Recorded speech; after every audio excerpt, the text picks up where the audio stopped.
From the Post Millennial, Trump slams communist lunatic Zohran Mamdani after New York City Democrat primary win, endorses AOC for VP, low IQ Jasmine Crockett for president. He says, I have an idea for the Democrats to bring them back into play. Here's the post from Trump. Oh, boy. He said, it finally happened. The Democrats have crossed the line. Zohran Mamdani, a 100% communist lunatic, has just won the Democrat primary and is on his way to becoming mayor. We've had radical lefties before, but this is getting a little ridiculous. He looks terrible. His voice is grating. He's not very smart. He's got AOC +3 dummies all backing him. And even our great Palestinian senator, crying Chuck Schumer, is groveling over him. Yes, this is a big moment in the history of our country. I love where this country is at, and I mean that sarcastically. Okay, so this guy, Zohran Mamdani, he beats out Cuomo. Cuomo concedes. He's expected to win. The prediction markets have him 3-1 against Eric Adams. There's arguments that there could be a coalition victory if all of the other candidates drop out and endorse Eric Adams. Yeah, it's not going to happen. This guy, I just want to stress, every morning we're talking about morning show guests. We do Zoom calls in the morning show. Timcast IRL, we book out in advance.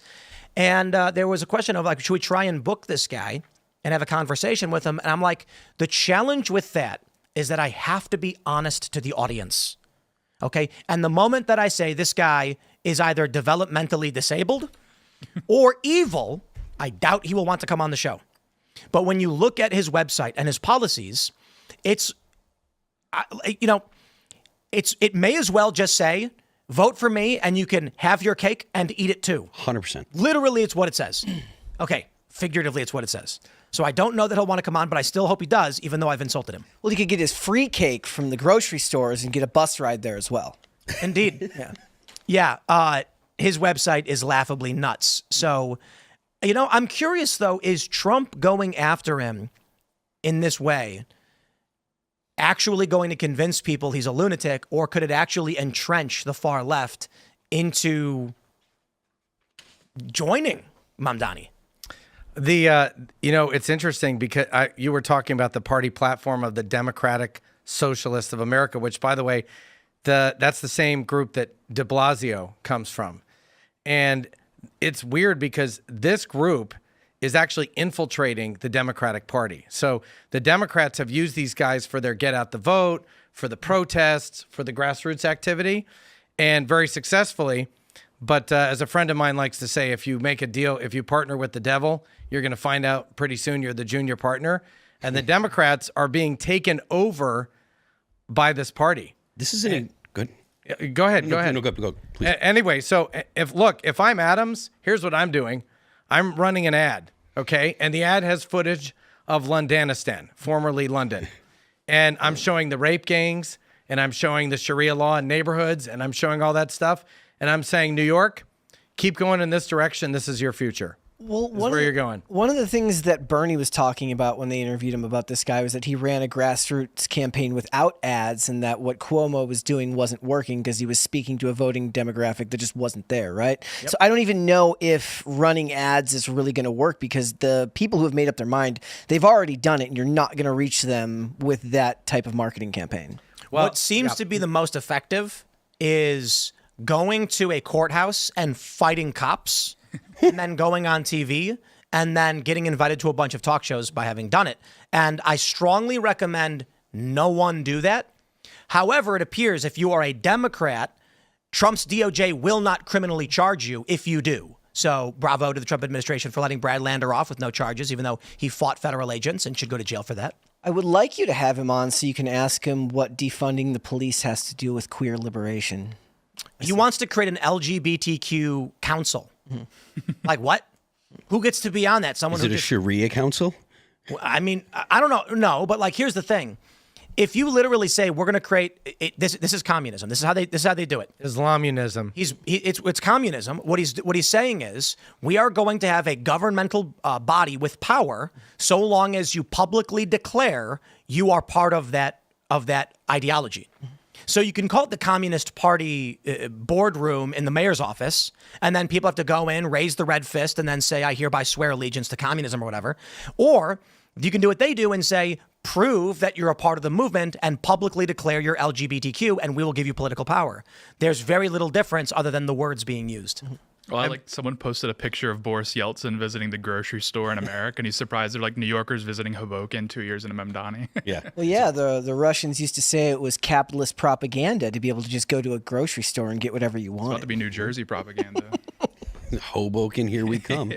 Look, this is something that, well, first of all, actually, there is a serious chance that Mamdani can actually win. Like, a lot of people are kind of poo-pooing on the idea, like, oh, the cooler heads will prevail, blah, blah, blah. They're going to go with Adams, or they're going to go with, what's the other guy's name that's running? Eric Adams. Eric Adams, and there was someone Cuomo. else. Yeah, Eric Adams and Cuomo. Wait, he reportedly is out. Like, Well, You conceded, right? Well, But no, that's the but primary. I mean, hold on, he hold was on. going to run in the general, and yeah, apparently, but hold on. The point that I'm trying to make is there is a real chance that those two guys split the normal person vote or the regular liberal vote, and Mamdani gets the left lane right in. He's far to the left, and he actually gets to be the mayor in there. And obviously, the entire the whole internet and all of Twitter is talking about how terrible that would be for New York. So we'll see if New York actually, tries to prevent that. But I mean, personally, look, they've done these experiments in San Francisco. They've done these experiments in Chicago. And there's the entire 20th century that we can go and look at and see what happens when you have this type of administration. He's just a Fabian socialist. He's not a revolutionary, apparently, because he's not looking to kick indoors or get out in the streets the way that tankies are, but he's looking to implement a socialist government beyond New York, and the means that they're going to do it is they're going to vote it in. And being revolutionary or not doesn't really matter because it's just pushing the Overton window farther down the line for New York as to what's acceptable even for left-wing politics. Yep. Yeah, I mean, I also think people are underrating Mamdani's ground game. Because, I went to college in New York. All of my friends who I thought were apolitical were in love with this guy. Probably couldn't name one policy of his, but his ground game, his TikTok game, that's going to be the ticket because the DSA is totally capitalized on the vacuum. What are his pronouns, though? I mean, this is the biggest thing we. This is interesting. He doesn't even have pronouns in his What? Twitter. Yeah. He doesn't have any pronouns? No.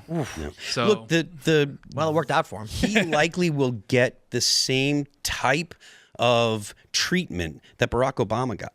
And I'm talking about Mamdani here. He's very, very charismatic. He's a good-looking young guy. People are going to look at him and be like, look, he represents something different, and this is going to change the circumstances of my life. And whereas that will definitely change the circumstances of their lives. Donald Trump has the opportunity to do the funniest thing in American history. I would love it. Obviously. Someone want to read it? Because the silence. It says the Communist Control Act of 1954 is an American law signed by President Dwight Eisenhower on August 24th, 1954, that outlawed the Communist Party USA and criminalized membership in or support for the party or communist action organizations. It also defines evidence to be considered by a jury in determining participation in the activities, planning, actions, objectives, or purposes of such organizations. Since being signed into law, it has scarcely been invoked and was effectively ruled unconstitutional in 1973. That last we sentence. need to revisit that. Hold on. That last sentence was added without citation, likely by an activist, because that is factually false. Yep. A lower court at a state level said, you can't actually do this, and it was never challenged. So it is still on the books. And also, you guys, I hope you're aware, the Civil Rights Act actually has an exemption for communists. Mm-hmm. They are not considered humans. Correctly has an exception for communists. Look, if you believe communism, you can be discriminated against. That's actually, that is law. That is codified law. Yeah, because it's not immutable. You can change your stupid mind. Look, the fact of the matter is, he's only lived in the United States for 7 years. I got to pause you. Sure. I think people who are developmentally disabled can't undo the damage to their minds. Fair. So perhaps, anyway, continue. He's only been in the country for 7 years or something like that. He's been a citizen for. He's been a citizen for 7 years. How long did he? When did he move here? here? Like 20 years. Okay, so he's lived. Yeah, here he was a long, little right? kid. So he was a kid when he moved. He's here. had a job for less than 3 years. Yeah, even still, look, experience. he is Syrian, and he doesn't hold the same ideals. Excuse me, he was born in Uganda. That makes him Ugandan. Was he born in Uganda? Yes, he was. Okay, so he's Ugandan. My apologies. He's Ugandan, but he doesn't hold the same fundamental principles that that America is founded on, as he doesn't cherish those principles. And to be honest with you, the United States has every right to exclude people that don't hold our ideas in high esteem. If you don't like America, you don't like the way that our government is created, the way that our government is organized, you're not welcome here. Get out. Did you see what Posobiec was tweeting about today about the demographic shifts in New York? Because unfortunately, your definition I agree with, but it also seems to include the electorate in New York, because Poso was tweeting about different stats about the number of South Asians that have moved into New York, started at 100,000, I think, 20 years ago, and now it's like 1 million. In other words, the Democrats have done what they do and what the Biden administration's ultimate goal was, which is, if you don't like the people that are getting elected, change the electorate. Yeah. And make an electorate that doesn't like America, and then this is what you get. Well, hold on 1 second. That point, I've seen people making that point about, he was elected because of immigration or whatever. He was elected by wealthy white people. So this is not about immigration. This isn't about changing the electorate or anything like that. This is about feminism. He dominated the Asian vote, and that's a Hispanic. huge 80-20. Yeah, he's the Asian vote, which includes Indian. That's half of Queens. Like that's a pathway to. But even still, the majority of the people that voted for, or at least what I read was the majority of people that voted for him were the liberal white people, wealthy liberal white people. It was like plus 16 or something. The transplants, yeah. So, but your Upper East Side wealthy white people. And so my point being, this isn't fundamentally about immigration. And look, my position on immigration is send them all home, right? So this isn't me trying to soften my perspective on immigration. I think that we should be deporting people. We aren't deporting nearly enough people, and people that watch this show all the time, they've heard me say this a bunch of times. But the fact of the matter is, this isn't about immigration. This is about feminism. This is about the effects of having a feminist-based society. We have a gynocracy. Thanks for checking out this clip from Timcast IRL. Make sure to watch the show live Monday through Friday at 8 p.m. Subscribe to this channel, and we will see you all there.